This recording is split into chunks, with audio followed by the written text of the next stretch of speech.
මේ ඉන්නේ හනී බැච. ඉතින් මෙයාගේ රස්සාව තමයි මැරෙන්න විදියක් හොයාගන්න එක. සඳුදා මේ පැණි හොරකම් කරා. මේ මැස්සෝ 200ක් විතර කෑවා. ඒත් මැරුණේ නැහැ. අඟහරුවාදා පැස්බරා බිත්තර වගේක් හොරෙන්ම ගිහිල්ලා කෑවා. පැස්බරාගේ එකපාරකින් හයිනෙක් වුණත් මැරෙන්න පුළුවන්. ඒත් හනී බැචට මැරෙන්න හිතලවත් නැහැ. බදාදා ගහක් උඩ ඉඳන් බිමට වැටුණා. ගානක්වත් නැහැ. බ්‍රහස්පතින්දා ගෝනුස් එක්ක බඩගින්නට කෑවා. විස ඒ මොකද්ද? සිකුරාදා අධික විස සර්පයෙක්ව හම්බුණා. කොහොම හරි සර්පයා අන්තිමට මැරුණා. ඒත් හනී බැච මැරෙන්න හිතලවත් නැහැ. තාමත් ජීවතුන් අතර. දැන් එතකොට කැලෑ බැල්ලෝ රංචුවක් මැද්දෙන් තනියම යනවා. ඉතින් මේ අවස්ථාවේදීවත් හනී බැච මැරෙයිද?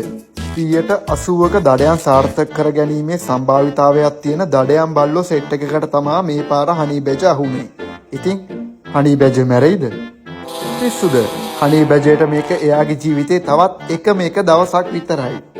හොරකම් කිරීම, මංකොල්ල කෑම, අනිත් අයට කරදර කිරීම මේ හනී බැචගේ සතියේ දවස් 7 ගෙවෙන ආකාරයයි.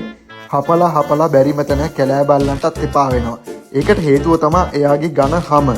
මේ හැම දෙයකටම පස්සේ පොඩි නිින්දක් දැම්මහම හනී බැච ආයෙත් කිසි දෙයක් නොවුන ගානට සැපේ ඉන්නවා.